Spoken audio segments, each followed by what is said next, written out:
पोटका प्रखंड अंतर्गत हल्दी पोखर पूर्वी पंचायत के साहूपाड़ा के रहने वाले शंकर गोप का निधन कुछ महीने पहले हो गया था, जिस कारण उनके परिवार की स्थिति बिगड़ गई थी, जिस कारण परिवार चलाना और बच्चों की पढ़ाई बंद हो गई थी। इस सारी समस्या को लेकर शंकर गोप की पत्नी सविता गोप हल्दी पोखर पूर्वी पंचायत के मुखिया देवी कुमारी भूमिज से मिली और अपनी आप बीती सुनाई और अपनी समस्याओं के बारे में बताया। इनकी समस्या सुनकर मुखिया देवी भूमिज ने सविता गोप की बेटी की भविष्य को देखते हुए मुखिया देवी कुमारी भूमिज के द्वारा पोटका के कस्तूरबा गांधी आवासीय विद्यालय में क्लास 6 में नामांकन करा दिया गया।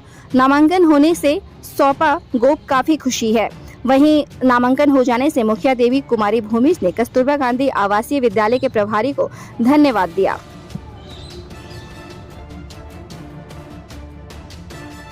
पोखर पूर्वी पंचायत की ये महिला जिनका नाम सविता गोप है, इनके पति के देहांत के बाद में इनके कहने के अनुसार ये लाचार हो गई।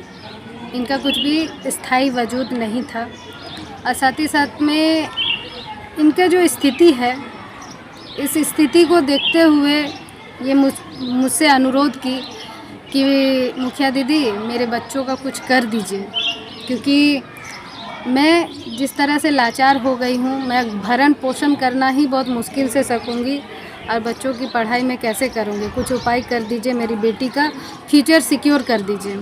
तो उसी समय कस्तूरबा विद्यालय में नामांकन का आवेदन चल रहा था और मैंने इनसे आवेदन करवाया और आवेदन करवाने के बाद में मैंने अंतिम प्रयास किया। मैं धन्यवाद कहना चाहूँगी कस्तूरबा गांधी के ज्योति मैम को एवं ललिता मैम को कि उन्होंने मेरे बात को रखी और जो गरीब बच्चे हैं उनका नामांकन हुआ।